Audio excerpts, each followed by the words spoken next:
Welcome everyone to the Surveyor Training webinar for the Long-Term Monitoring Program of the Western Chorus Frog. We're very excited to have you guys here. For those of us that joined us for the informational webinar, you know that we are super excited for spring, especially after this really long winter, and we hope you guys are just as excited as well.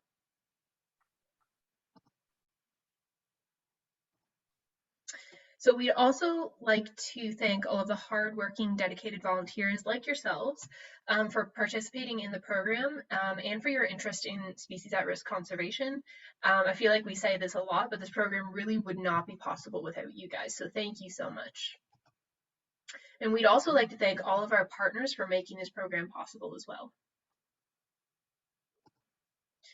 So we'd like to start off our training webinar by familiarizing ourselves and you guys with the spring frog calls of Ontario, because as you guys can probably guess, it's a pretty important part of the program. So the main star of the show is the Western Chorus Frog, and the call of the Western Chorus Frog is a mechanical trill, and it really sounds like someone has been running their fingers down the teeth of a comb.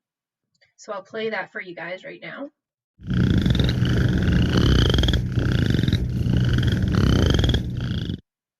And if anyone had trouble hearing that, please let me know. All of these frog calls will be available in the training materials of our website, but you guys should hopefully be able to hear it in the PowerPoint as well. And just for the call of the Western Chorus Frog, people also do say that the Western Chorus Frog sounds a bit like a creaky swing.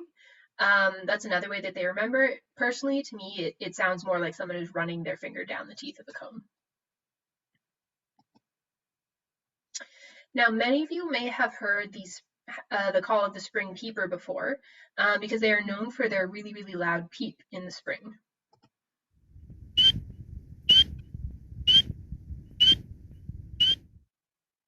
But many people don't know that they can also produce a trill-like call that can be easily confused for the Western Chorus Frog. So how can we tell the difference between the two? Well, the Western Chorus Frog call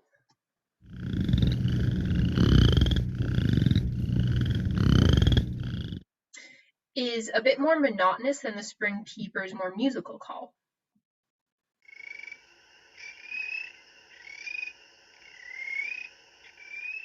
And I also find that the peeper trill is a bit higher in pitch as well, but it can take practice to distinguish between the two. And a good rule of thumb to follow is that the peeper trills are usually heard with typical spring peeper calls. So if you ever hear an entire chorus of spring peepers and there's only one trilling frog, there's a good chance that that frog is actually a spring peeper rather than a Western Chorus Frog. However, if you're ever in doubt, simply record the call and you can send it to us and we'll be more than happy to help you identify it.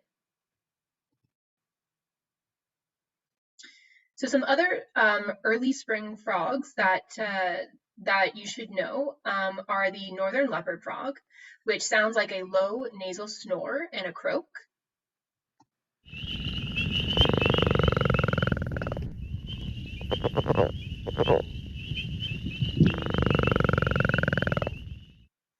The American toad, whose call is a very long, monotonous trill.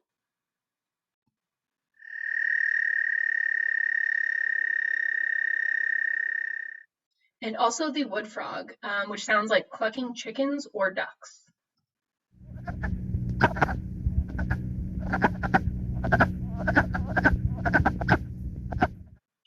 And again, we will have training materials available on our website, and I highly recommend our Frog ID calling quiz that goes over all of these calls in more detail. So it's also really important to be able to identify Western Chorus Frog breeding habitat. So suitable breeding habitat includes temporary wetlands that dry up in the summer and have limited presence of aquatic predators such as fish. And all chorus frog breeding habitat has some grass or grass-like plants such as sedges and rushes. So some examples include marshes, flooded fields, swamps,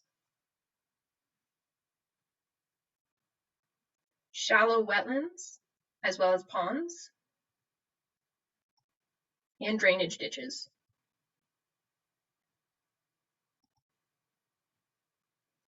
So those are just some of the training materials that I highly encourage you guys to go over and just familiarize yourselves with. And once you do that, we can get ready for the actual surveys.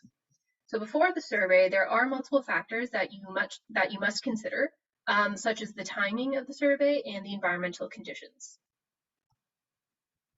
So the timing of the survey is dependent on when the Western chorus frogs are calling and the protocol survey hours. The Western chorus frog is one of the first frogs to begin calling in Ontario, so that's good.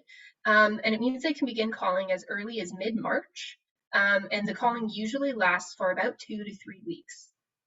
However, the onset of the calling varies widely between the years and across the range.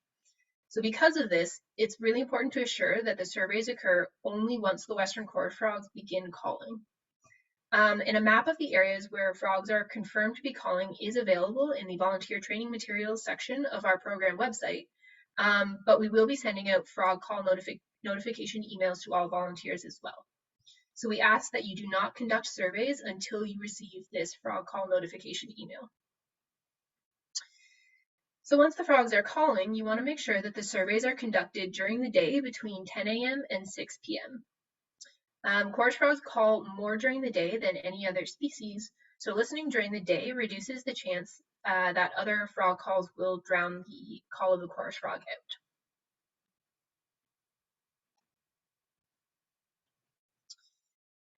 And we also want to make sure that surveys are being conducted in accordance to 3 weather variables. So the temperature must be at least 10 degrees Celsius, and a period of cold weather can halt calling for a few days, but then once warmer temperatures return, the males will resume calling. There must also be no rain or light rain only, and this is because heavy rainfall can drown out the sound of frog calls.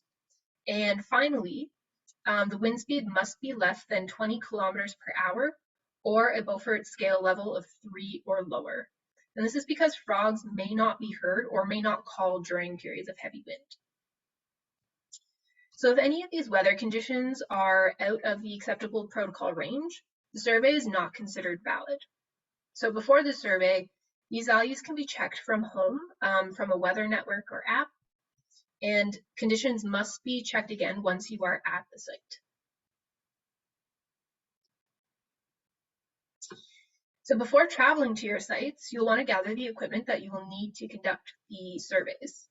So you will need a map of each site or a smartphone with Google Maps installed on it. You will also need a device capable of recording GPS coordinates. So this could be a GPS unit or, again, a smartphone with Google Maps on it. You'll also need a recording device or a device with a timer function, such as a stopwatch or a smartphone.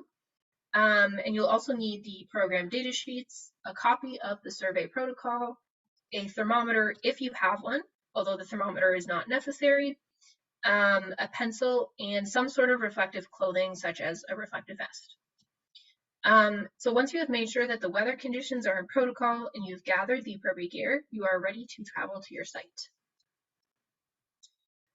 But before you do that, we just want to make a quick note on safety. So we're aiming for your surveys to be a fun, educational, and safe experience. So that means that we have to take some COVID-19 precautions into account as well. So although the long-term monitoring program is still running during the pandemic, we make the following safety suggestions.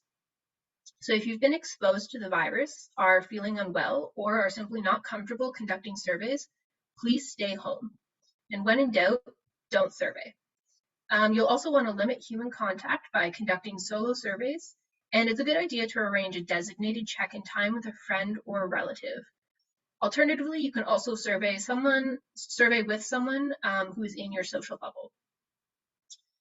We also ask that you wash your hands before leaving home and once you return, and you'll also want to wash or sanitize your hands after refueling your vehicle as well. Another thing is that you'll want to wear a mask when inside establishments and when social distancing is not possible. And finally, just monitor yourself for symptoms of the virus. And again, if you're not feeling well, please stay home. Now, safety is up to the discretion of the participant. However, we do strongly encourage you to follow these guidelines as well. Try to carry a whistle, bug repellent, sunscreen, snacks, and water. We also recommend you use the buddy system whenever possible if your buddy is a member of your household or social bubble. Like I mentioned before, it's a good idea to inform a friend or relative of when you are surveying and arrange a designated check-in time. You'll also want to make sure you park safely off of all roads, and you really want to avoid trespassing, so do not travel more than 3 meters from the paved road. Wear bright or reflective clothing or safety vests. This is really important as well because a lot of our sites are roadside sites. And finally, be aware of traffic and follow all traffic laws. So we're almost at that time of year where you're going to be receiving your sites shortly. So Blazing Star Environmental will send you your sites before the frogs start calling, and they will likely look something like this. So you'll have the latitude and longitude of your site, the site ID, and whether or not the site has been surveyed last year or previous years, or if it is a brand new site.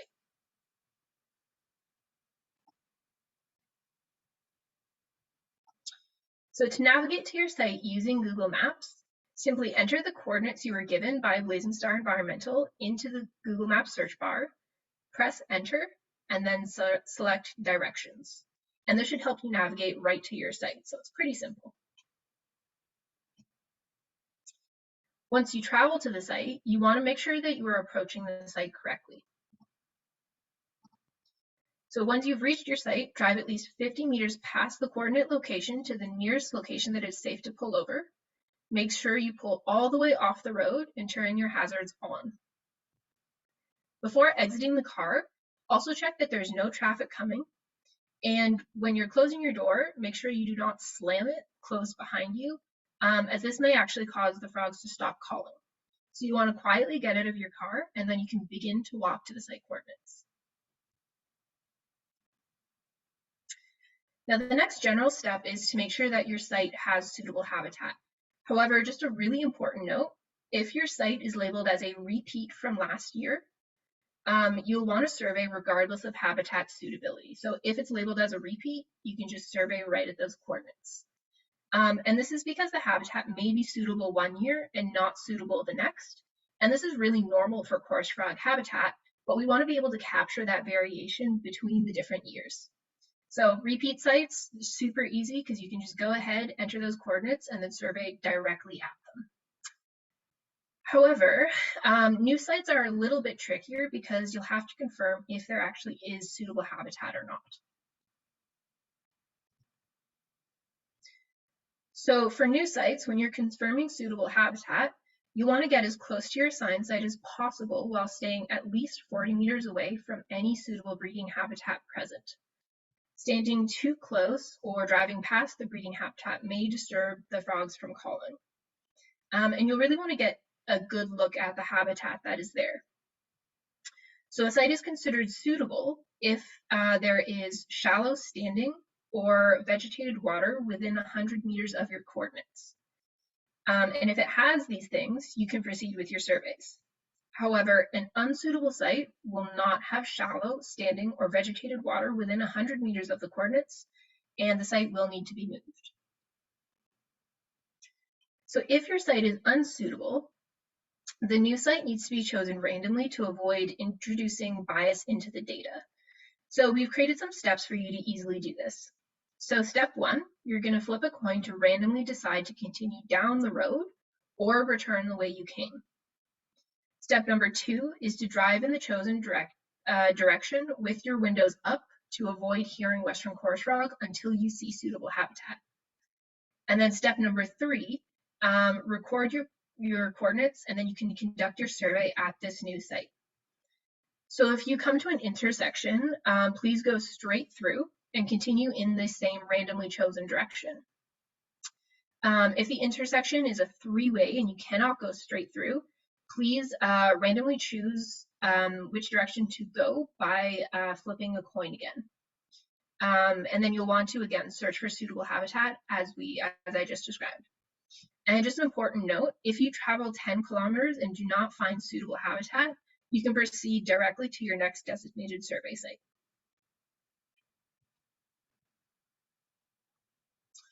Cool, so we're at our site, we've confirmed that there's suitable habitat, we're almost ready to survey. And before you do that, you just want to double check that the site-specific conditions are in protocol. So again, you'll want to visually check that the wind speed or precipitation are in protocol. We want to make sure that there's no rain or that the rain is only light. And using the thermometer, you can, using a thermometer or your car's recorded temp, or even a weather app, you want to check that the temperature is suitable as well. If you are using a thermometer, you want to hold it 1 meter above the ground and also in the shade. And again, the temperature must be at least 10 degrees Celsius. Additionally, standing too close to the breeding habitat while you're checking these things could disturb the frogs and inhibit calling. And if this does happen, feel free to move back 10 meters from the breeding habitat and then wait for the previous calling intensity to resume before initiating your survey. And if all conditions are in protocol, then we can officially start collecting some data. Now, before we start filling out the data sheet, we need to know if it was an incidental or intentional observation or survey. So intentional surveys are unbiased because we do not know if Western chorus frog are present before stopping to survey the suitable habitat. So intentional surveys could include your assigned survey sites. If you need to move your site and you see suitable habitat before you hear chorus frogs calling, it would also be intentional. And it would also be intentional if you choose an additional place to stop and survey for Western chorus frog because the aerial imagery or the visible habitat appears suitable before you hear Western chorus frog calling. So the key feature of intentional surveys is that you don't know that Western chorus frogs are there before you start the survey. And if your survey is intentional, you want to fill out your intentional survey data sheet. So incidental surveys are biased because Western chorus frog are known to be present before stopping to confirm if there's suitable habitat. So surveys are incidental if you hear Western chorus frog anywhere other than your assigned survey locations and you hear the frogs before confirming there is suitable habitat. So a good example of this is if you are driving down the road and your car windows are down and you're watching the road, but you hear a Western chorus frog. So that would be an incidental observation. And if you hear one of those, you can fill out your incidental survey data sheet. So if you come across an incidental observation, if you have time, you can conduct one survey at the location. And the most important things to record for incidental observations are the location coordinates and the species call codes. And if you have time, you can fill the rest of the info on the incidental data sheet out. However, you do not need to return for additional surveys.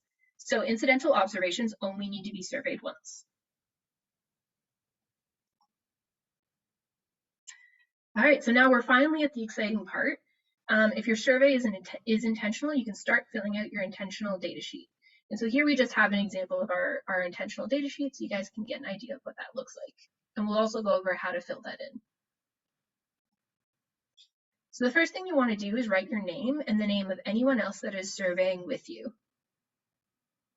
So you see here that I filled in my name, and in this example, I would just be surveying by myself, so no other surveyors are with me. So the next thing to fill out is the primary surveyor experience. So we can figure out someone's experience level by looking at this table here. So for example, a novice has no frog call survey experience. A beginner has 1 season of frog surveys, an intermediate has 2 to 5 seasons of frog surveys, and an expert has more than 5 seasons of frog surveys.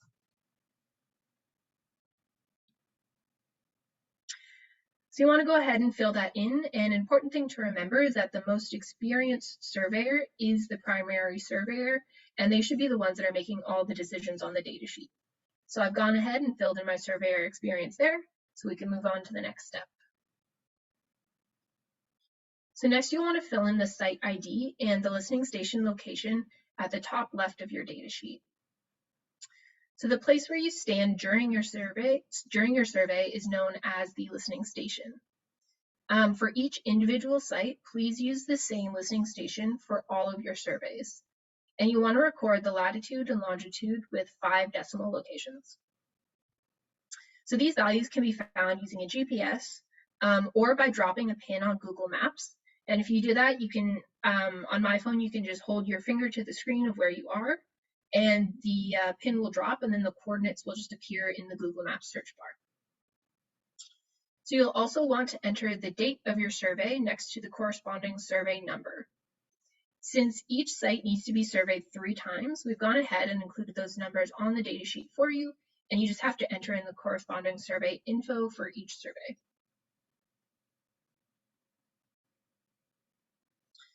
All right, so next you're going to fill out the air temperature, the wind speed, the precipitation level, and the background noise. So like I mentioned before, you can measure the air temperature using a weather app, a thermometer if you have one, or even the recorded temperature on your car. To measure wind, we use the Beaufort wind scale. And this is a descriptive way of measuring the wind that does not require any special tools or instruments, which makes it a great choice for volunteer-based programs. So the Beaufort wind speed can be determined by using this descriptive table. So for example, a Beaufort scale level of 0 means that smoke would just rise straight up. A level of 1 would mean that the smoke would just be drifting a little bit. A Beaufort scale level of 2 means that leaves would be rustling and a little bit of wind would be felt on your face. A level of 3 means that leaves and small twigs would be in constant motion, and you can imagine if the wind was strong enough that a light flag would sort of start extending. And then finally, a Beaufort scale level of 4 would be that dust rises and even small branches would be moving at that point. So for your convenience, these descriptors can also be found at the bottom of the paper data sheets. And if you have a device that measures wind speed, you can definitely use that. You're more than welcome to use that. And you can just match it up with the corresponding Beaufort scale level. However, it is important to note that there is no requirement to have or use a device that measures wind speed. This is something that can all be done just visually. So when determining the Beaufort wind speed scale, you want to look at the vegetation closer to the ground in the breeding habitat. So you don't want to look at the tops of the trees to determine the wind speed. And to be considered valid, the survey must be conducted in a Beaufort wind speed scale of 3 or less. So for example, in this video, I would say that the Beaufort wind level would be a 2. And this is because the leaves are rustling, but they're not in constant motion. So you can see they're moving around just a little bit. And it really, it really doesn't take a lot of wind to start getting those higher Beaufort wind scale levels. So we also want to make sure we're not surveying in heavy rain. So we only want to survey in light rain or no rain. And we also want to fill in the background noise. So a background noise level of 0 would mean that there's absolutely no noise. You could hear a pin drop, it's just like dead silent. We rarely get background noise levels of 0. A noise level of 1 would mean that there is like distant sounds, such as traffic or animal calls. And this could even include like other frogs calling from other ponds in the distance. But you can still hear, extremely well. A background noise level of 2 would mean that there's only faint background noise. So, if a few cars pass you when you're surveying, or there's periodic animal calls, maybe you hear some wind rustling in the grass. But again, you can still hear really well, like you can confidently hear the frogs that are singing or not singing. Yeah, and then so a background noise level of 3 would be, like moderate background noise. So in this case, you could still hear the frogs well, but there is fairly consistent noise from cars passing, birds calling, and wind rustling the vegetations. So at a background noise level of 3, the main distinction is that at a noise level of 3, I really have to start, like focusing on the frog calls. I can still hear them, but to make sure I'm getting the right call code, I really do have to, sort of tune out all the other background noise. So then we start getting into the background noise level of 4, which is fairly consistent. So this is if you're getting continuous noise from animals, traffic, or wind. You can still hear the frogs if you're concentrating, but it's definitely not easy to do. And then a background noise level of 5 is when there's just super loud, continuous noise. Like, for example, if you're right next to highway traffic, and really the key distinction there is that your ability to hear the frogs is severely compromised. So I definitely suggest that if there's a background noise of 5, you might want to consider moving the site just because you probably won't be able to hear the frogs properly.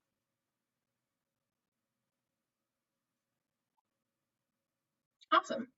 So we want to fill out all of those values on the data sheet, and then finally you want to record the start time of the survey using the 24-hour clock. So once you do that, you can start your timer and then conduct your survey. So when listening for frogs, to help amplify the sound of the frogs, you can cup your hand behind your ear, kind of like this. If you push your ear a little bit forward, that'll just help to amplify the sound of the frogs and help you hear them a little bit better.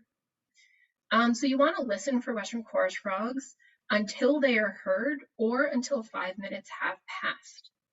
So once Western chorus frogs are heard, you want to listen for 3 additional minutes. For example, if Western chorus frogs are heard as soon as you start the survey, you only need to listen for 3 minutes. However, if Western chorus frogs are heard during the 5th and final minute of the survey, the total survey would take 8 minutes. So the surveys themselves could take anywhere from 3 to 8 minutes, but usually it's around 5 minutes.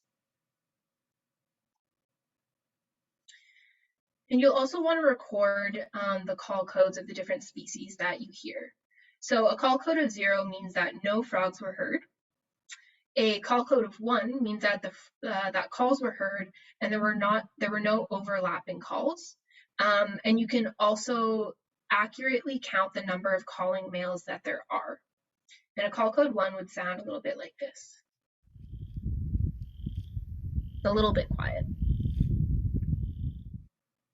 But you see in that clip, there was only one frog calling, and there was no overlapping calls. So a call code of 1 is super, super easy. You can really pinpoint the number of frogs that are calling. A call code of 2 means that some calls were overlapping, but the number of calling males can still be reliably counted. And it sounds a little bit like this.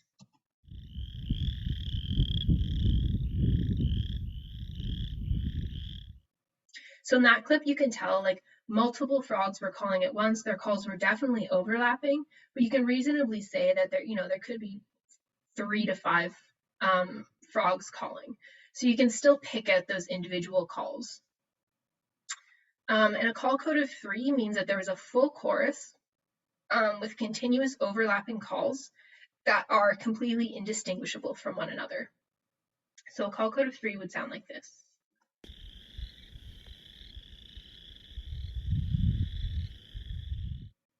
And it can be really, really difficult to tell the difference between the two. That's totally normal. But the key distinguishing feature between a call code of 2 and a call code of 3 is that a call code of 3 is really, it just sounds like a symphony of frogs. Like you can't tell how many there are. Sometimes it's hard to tell what species it is. It's just really like, just a sound that hits your ears, and you know that there's a lot calling, but you really can't pick out any sort of individual frogs that are calling. Again, if you have any trouble like distinguishing the call codes or the species, you can make a recording and send it to us, and we'll be happy to help you identify it.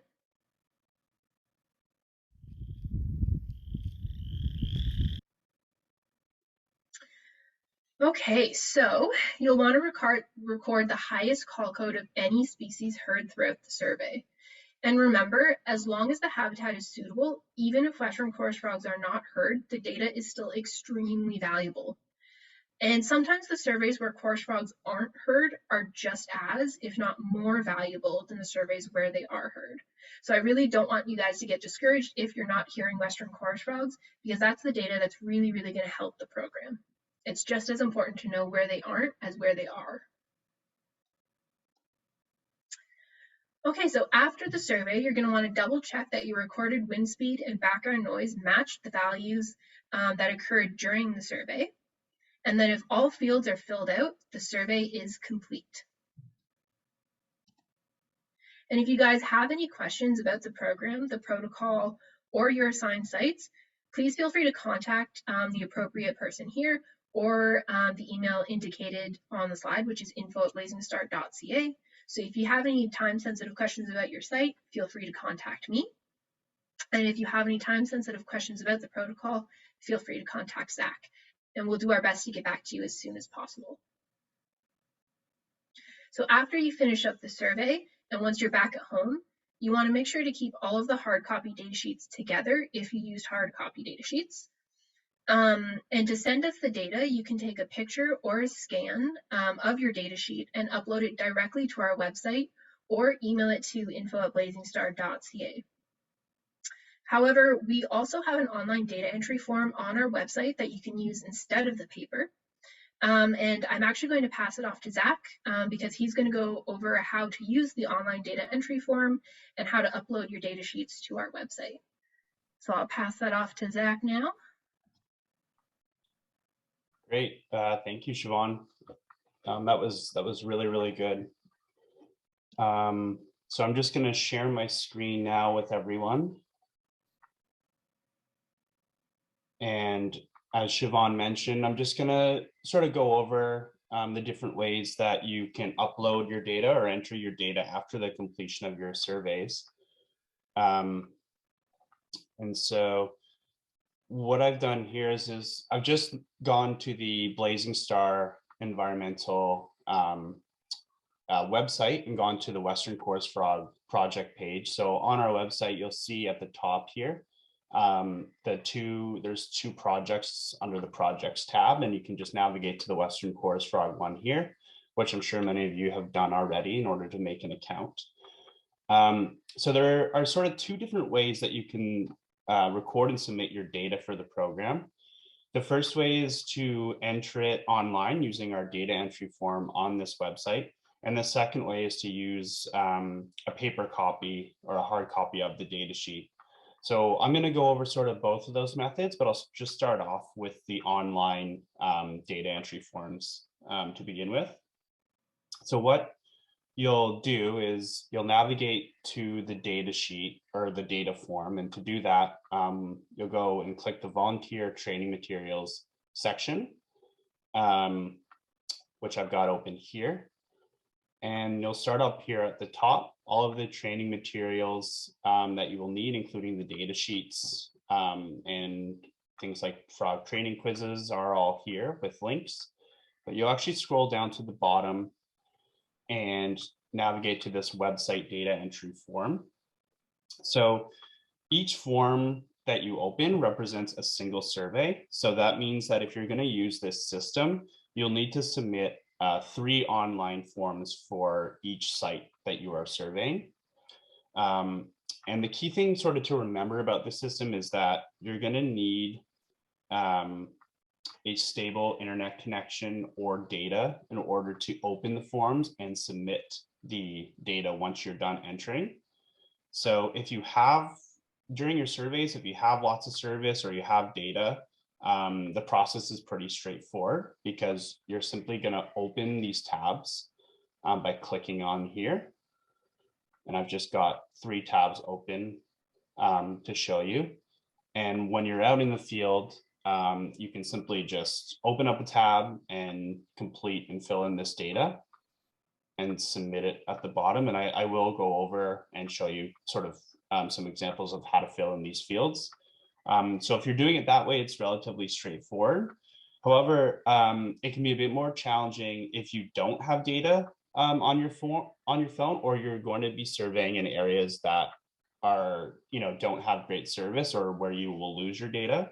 So in that case, It's a little bit more, I'm just going to go over some steps that you can follow to sort of handle that.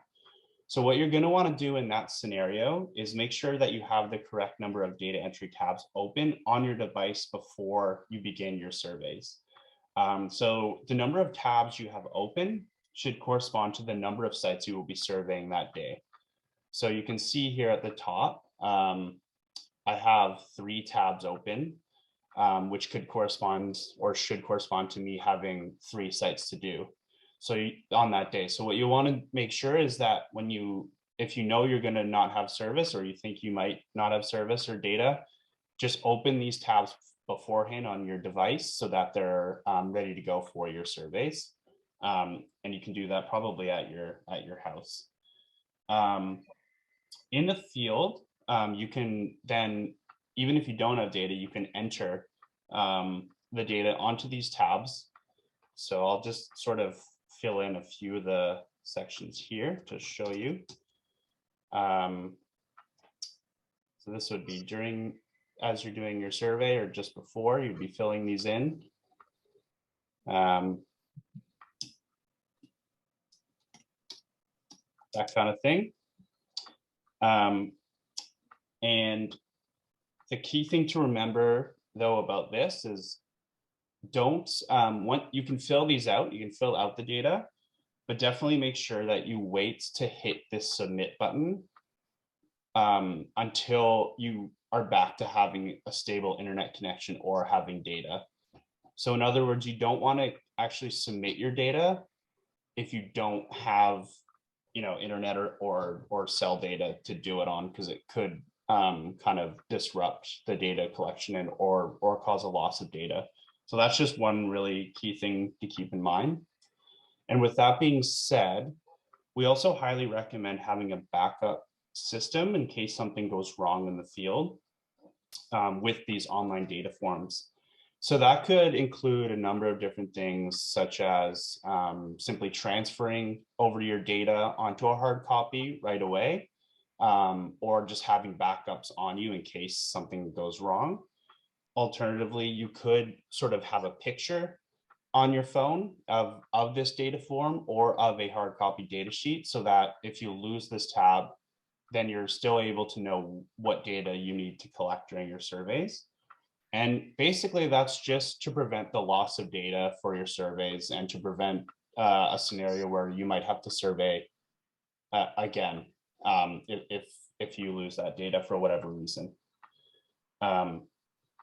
And yeah, so just to reiterate, yeah, like I said before, just really important to make sure you don't hit submit until you actually have internet or data again. The second way you can enter your data, alternatively, is to just go out and use the actual hard copy or paper data sheets. So in that scenario, I'll show you where the data sheets can be downloaded. I sort of spoke about it briefly before, but all of the data sheets will be here for you to download. So for example, we have our incidental and intentional data sheets with examples of how they should be filled in for both, in both French and English. So I'll just show you here how you can open it. And here's the data sheet here. So to do this, you can simply print these off and then write your data down in the field.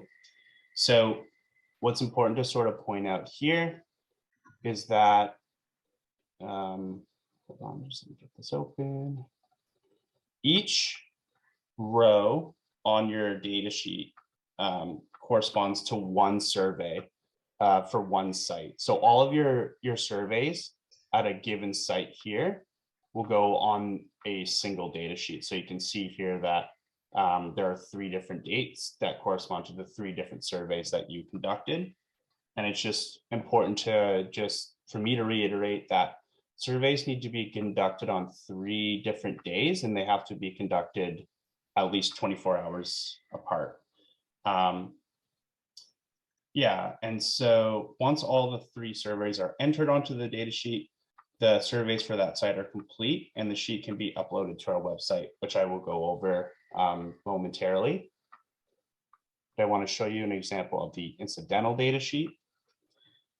Because only one survey needs to be conducted at each incidental observation, you can put multiple observations onto the sheet. So what you can see here is on April 13th, which I guess is in the future, but just for the sake of an example, I had this observation, but as you have more observations on different dates, you can just simply add them underneath in these rows, and you don't have to use different data sheets. So hopefully that makes sense. Further, for this method, once you have your data sheets, I'll show you how to upload them. Basically, you're going to navigate down. Again, this is just on the volunteer training materials section, right at the bottom, really close to the first website data entry form button. At the bottom here, you can click upload a data entry PDF, and that will take you to this screen. And what you do is you simply just fill out these tabs, and you submit. You can click this to find the image on your computer. So basically, you can either take a photo of your data sheets or you can scan the data sheets. And I know here it says a PDF for the format, but any standard format will work with this. So that includes JPEGs and other typically used or standard formats. So don't worry too much about that. Most of the formats will work. And so you simply just upload your data sheets that way, and you're more than welcome to do that if you'd like. Alternatively, you can write your data or you can record data on physical data sheets and then enter them onto the online form. If you want to take that extra step, you're more than welcome to, but given the other methods I've outlined here, it's not necessary if you don't want to. So Siobhan, I think that's kind of most of what I was going to talk about. If you want, I don't know if there's anything I missed that you wanted to add in, or anything else you wanted to add in general. No, I think that was great, Zach. Good job. Yeah, so that pretty much concludes the presentation part of our training webinar. So I think we'll move to the open question period. And we are running a little bit late. We have about 13 minutes before the scheduled end of the webinar. Zach and I can stick around for as long as people are asking questions.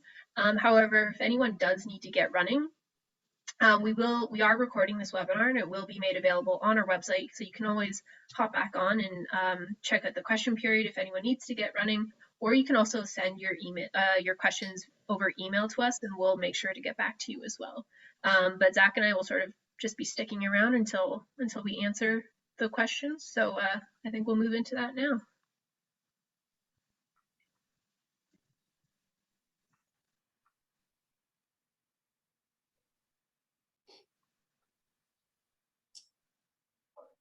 Okay. Here we go. Cool.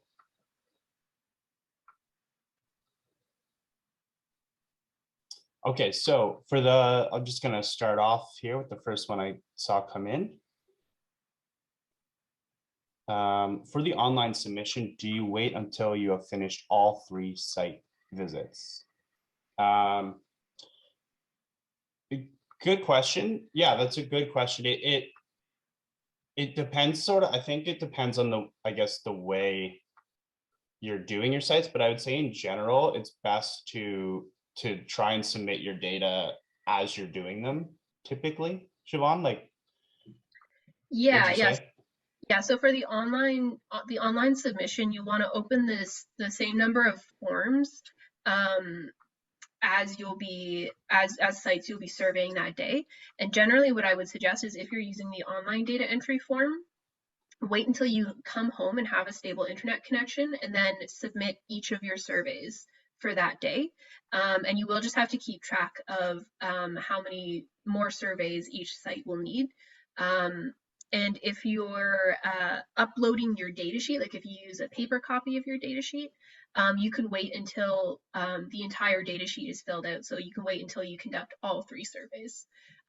So it's just the main difference between the two is the online data entry form, you want to submit it at the end of every single day, whereas the data entry form, like the paper copy, you can submit that after all 3 surveys have been completed.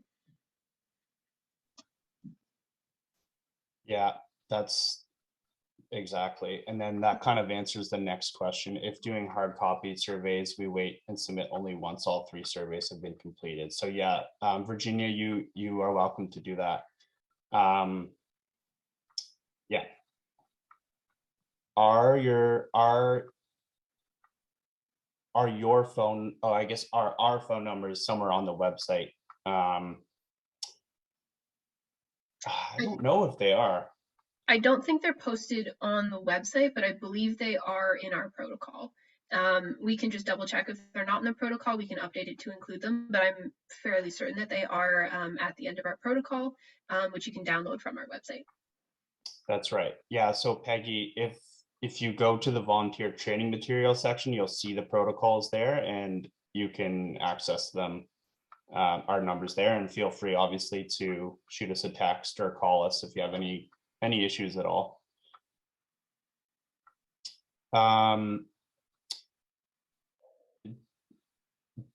Doug Bullock, sorry, I see you messaged me directly with that question. Is it, can I ask that generally to everyone?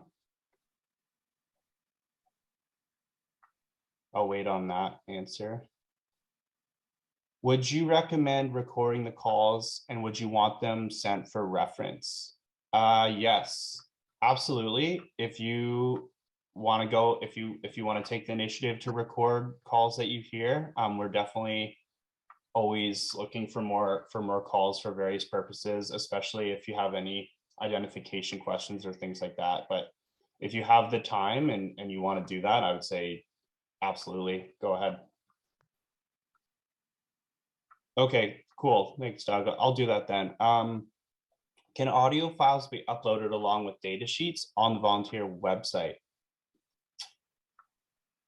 That's a good question.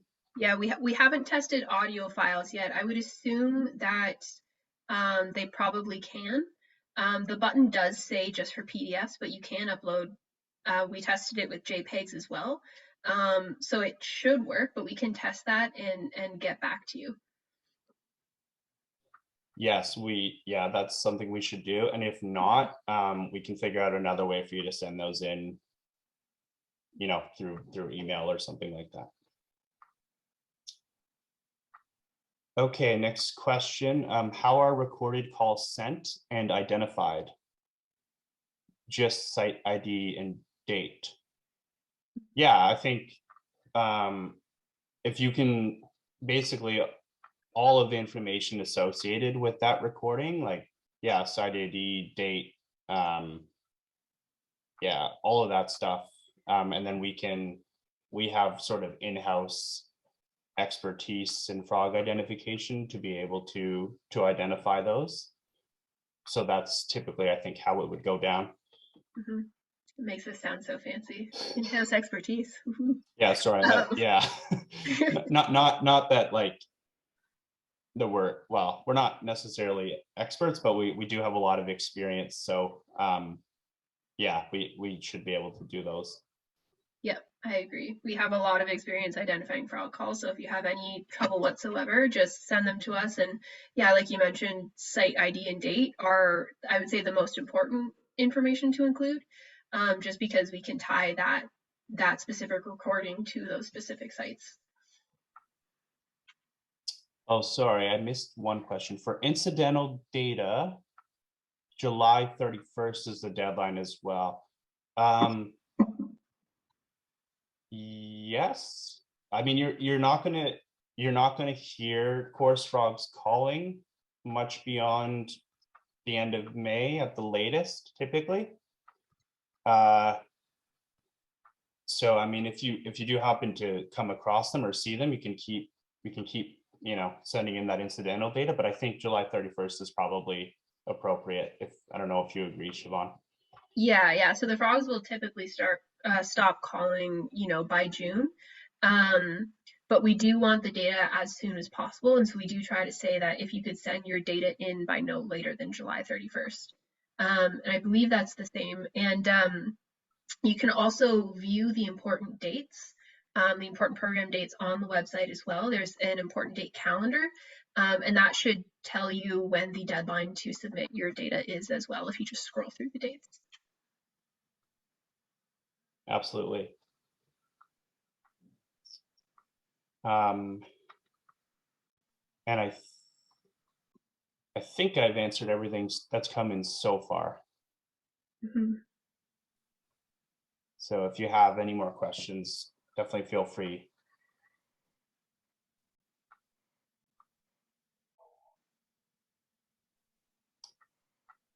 Is there a report about last year's monitoring survey? I didn't participate because of COVID restrictions. Yeah, that's totally fair. We did talk a little bit. We had a little bit of results from last year in our informational webinar, but I don't believe we have a formal report about last year. I think that's something we're going to be sort of doing after this 3-year data cycle is wrapped up after this year. But maybe Siobhan, I'll ask you. I'm not sure if there's anything you want to add there. Yeah, for sure. So like Zach mentioned, we did go over some brief results about last year in our informational webinar recording. That is available on our website, so you can watch that and just sort of scroll through to the results section. But we haven't done any sort of like really heavy comprehensive analysis of the data yet, just because we do need to analyze all 3 years of data. And that's sort of just because there's a lot of variation in habitat suitability for coarse frog habitat. So the whole design of this program is that we did want to capture all 3 years of that variability. So our final data analysis will be conducted after this year, and then we will be doing a final report and have some more substantial results. But there are some sort of brief statistics in our informational webinar that you can check out if you're interested.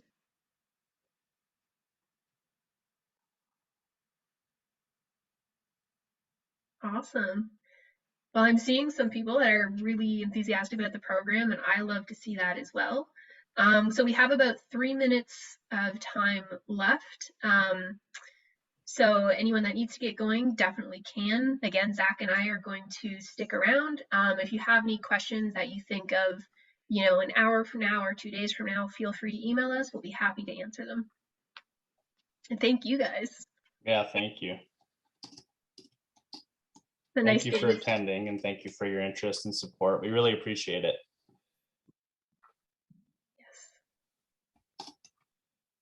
Yes, and some of our volunteers are mentioning the quiz. Thank you, Sheila. I do highly recommend as well that you guys check out our Frog ID training quiz.